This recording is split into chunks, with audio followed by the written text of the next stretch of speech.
Assalamualaikum warahmatullahi wabarakatuh. Nah, kemarin aku ada baca beberapa komen di video sebelumnya.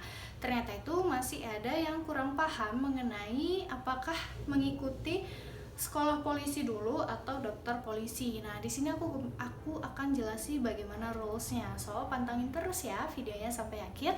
Jangan lupa like, comment, dan subscribe.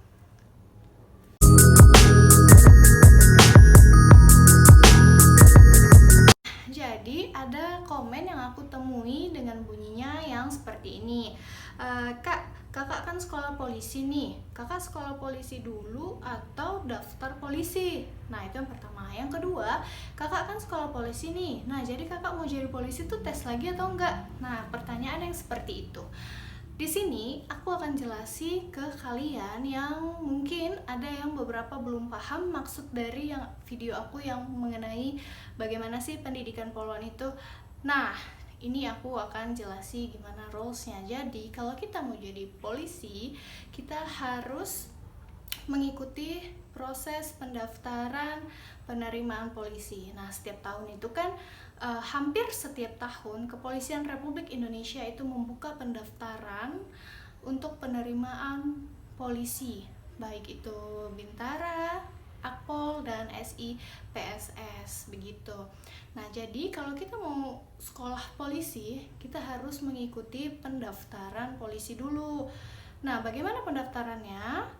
Itu udah saya jelaskan di video-video sebelumnya. Kalian harus mendatangi polres-polres terdekat, tanya bagaimana persyaratannya, apa semuanya gimana, yang harus dipersiapkan gimana, begitu. Nah, setelah kalian mengikuti proses pendaftaran, kalian berikutnya mengikuti proses seleksi. Setelah kalian dinyatakan lulus dan lulus dari tes seleksi tersebut, barulah kalian bisa mengikuti sekolah ataupun proses belajar dan berlatih di pendidikan polisi ataupun sekolah polisi. Nah, proses belajar dan berlatih ini kalau untuk Bintara itu 7 bulan dan kalau untuk Akpol itu 4 tahun. Bintara ini kalau khusus Polwan itu terpusat hanya ada di Polwan. Kalau untuk polisi laki-laki itu di tiap poldanya masing-masing. Kalau Akpol itu di Semarang. Nah, begitu. Setelah kita mengikuti proses pendidikan dengan waktu yang ditentukan tadi, itu proses pendidikan yang saya maksud seperti belajar dan berlatih, kemudian kita akan dilantik. Nah, dilantik menjadi anggota polisi. Pelantikan inilah nanti akan dihadiri oleh kedua orang tua kita. Itu akan diberikan undangan. Nah, Kak, bagaimana kalau misalnya yang keluarganya jauh? Itu kemarin kalau tidak salah itu dikirim ke alamat keluarganya begitu.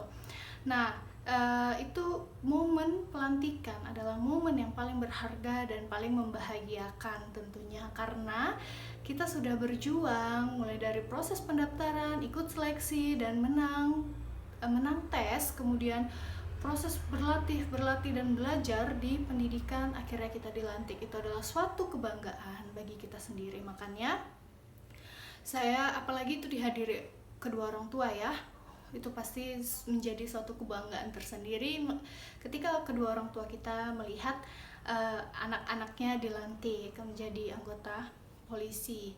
Nah, kalau misalnya kita sudah udah sukses ibaratnya menjadi polisi, itu yang berhasil adalah kedua orang tua kita, bukan kita. Karena keberhasilan kita adalah bagaimana kedua orang tua kita yang berjuang sebenarnya mendidik kita, mengajari dari kecil seperti itu. Jadi kalaupun nanti kita punya anak kita menjadi sukses, nah itu baru kita yang dikatakan berhasil. Nah, jadi momen pelantikan ini adalah suatu momen yang sangat membahagiakan, sangat mengharukan, dan sangat membanggakan. Jadi saya di sini mau mengingatkan sama teman-teman semua yang mau daftar polisi dan mau menjadi anggota polisi, terus semangat berlatih dan belajarnya. Jangan pernah merasa lelah. Kalaupun kalian merasa jenuh ketika selama proses belajar dan berlatih, di tengah perjalanan kalian merasa jenuh, udah bosan, udah kayak gak ada harapan, kalian ingat wajah kedua orang tua kalian, gimana mereka ngurus kalian. Nah, di situ pasti akan muncul motivasinya lagi. Itu dia. Jadi rulesnya itu adalah mengikuti pendaftaran penerimaan polisi, mengikuti proses seleksi, kemudian setelah proses seleksi kalian dinyatakan lulus, kemudian kalian mengikuti proses sekolah di sekolah polisi ataupun pendidikan. Di sanalah belajar dan berlatih. Setelah itu pelantikan, kemudian kalian sah menjadi anggota polisi. Nah, itu dia buat yang belum paham. Jadi saya harap video saya kali ini sudah memberikan pemahaman kepada kalian yang belum paham, dan semoga bermanfaat. Terima kasih. Selamat sore.